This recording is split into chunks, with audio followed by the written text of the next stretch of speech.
Congratulations to Caroline Wozniacki for her first Grand Slam championship. After all these years, she's been a fierce competitor. She's a great lover of the game, very dedicated to the game, and she played some great tennis against Halep. And Wozniacki said, kind of apologized to Halep at the end for winning, in essence, which is sort of appropriate because, both of them are great players. And the women's tournament this year was really a sight to see. The Williams sisters had, of course, have been essentially vacant from the tournament, with Serena definitely out and then Venus going so early. So that's kind of changed the composition of things, but you've seen some real talent kind of rise to the occasion on the women's side. And so it's wonderful to see. Today I want to talk a little bit about, we got about 12 hours before this highly anticipated match between Federer and Cilic starts. I wanted to talk a little bit about what we've learned from the tournament so far and what we've learned about the future of tennis. Irrespective of how the final comes out, what have we learned? Well, my name is Aaron Knapp, and welcome. And this is my daughter, Stella, who is about 8 months old. And she's going to be joining us in this video. Subscribe to the channel for daily tennis commentary, sometimes twice, 3 times, 4 times per day. And give the video a thumbs up if you like what you see. Stella's got a little bit of a rash on her cheek right here today, but she's doing good and she's happy, so she's ready to appear in her first movie. Well, what have we learned from the tournament? I think we've learned a number of things. We've got some question marks. Nadal crashes out. It had to have been, sort of at the very least, kind of bittersweet for him, and it might have just been a devastating result for him to have to retire. The injuries cannot quite get resolved also with Stan Wawrinka, and Novak Djokovic ultimately disappoints. Despite the fact, there were predictions being made about Djokovic that he was going to win the tournament, and people were really knowledgeable people were convinced that he had a really good chance. Well, didn't work out that way, and he fell to an unpredicted opponent who goes by the name of Yeon Chung, who went very deeply into this tournament and did an absolutely amazing job in this tournament. And certainly that's one thing we've learned. One thing we've learned is that we've probably have been paying a little too much attention to, Andrei Rublev and Alexander Zverev, and maybe even to Dimitrov. There's another person in this mix that we should have predicted. He had the results. See my video on Chung's background. There were some results that were indicative. Even I failed to predict and to foresee that Chung would go this deep into the tournament. Well, he did. He had a great run, and Roger Federer stopped him. What did we learn about Roger Federer in the 2018 Australian Open? Well, you might say, too early to say, but I think we've learned a lot. I think we've learned that Federer is more than the sum of his parts.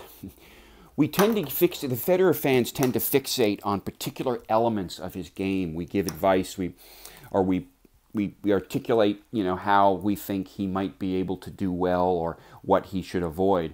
But the focus tends to be on, particular things, particular elements of his play. But you know what? There is something that transcends the particular parts. Call it a Federer gestalt. It's something like an organizing principle, the instinct that is behind Roger Federer's tennis game, the driving principle that determines what kinds of shots he makes and under what circumstances. So there's a Federer gestalt, and that, I think, has come out in this tournament. He has played in such a ruthlessly efficient way. Coming into this final with Cilic, he does have that advantage.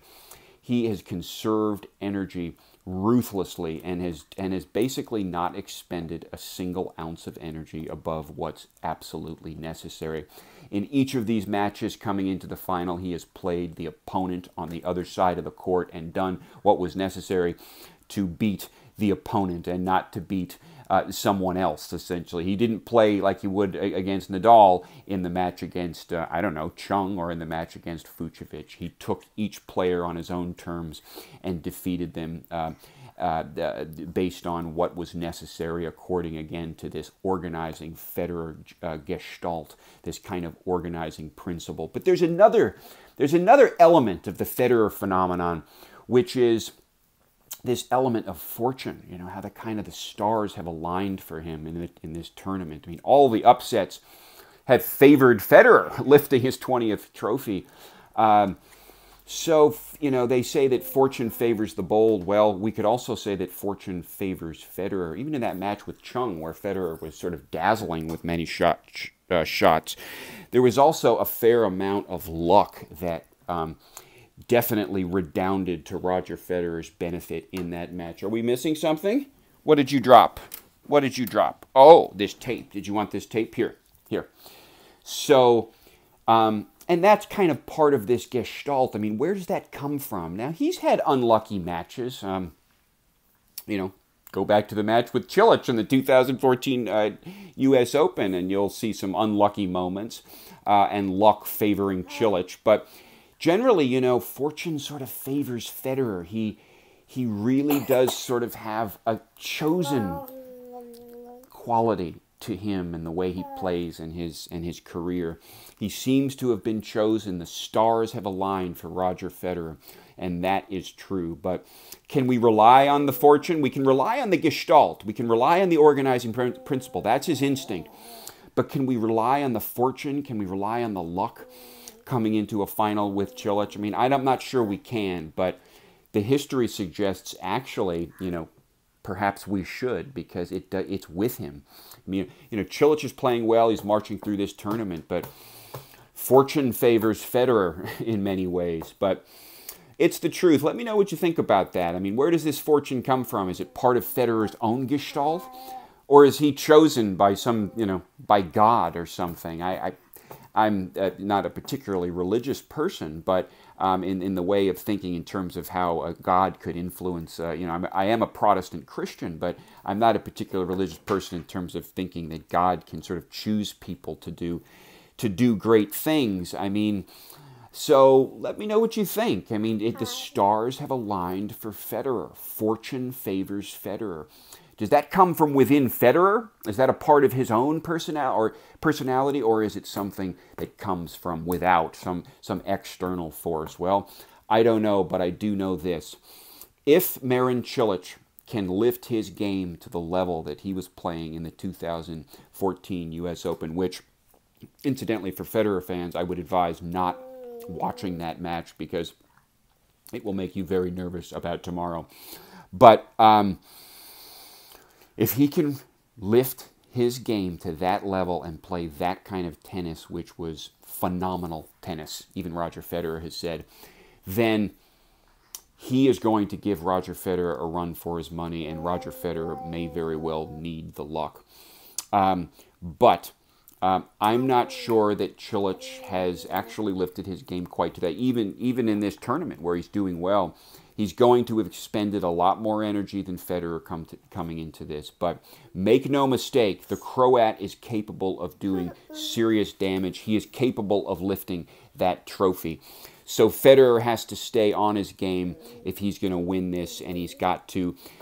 I don't know if he's going to come in with a particular strategy because, you know what, I think his coaches really defer to Federer in many ways. It's sort of do what you do. Be Roger Federer. So that is ultimately the strategy. Bring the gestalt. Be Roger Federer. That's what he has to do going into the Cilic match, I think. Be Roger Federer. Bring in the gestalt. And if things go right, fortune, and if things go as usual, fortune will favor Federer. It's an exciting prospect. It's an exciting match. I'll have more to say later. And subscribe to the channel. Give the video a thumbs up if you like what you hear. I'm really loving having this discussion with you guys and some of the comments, and I look forward to your comments and feedback. Subscribe, thumbs up. Talk to you soon. Bye. You want to say bye, Stella? Next time.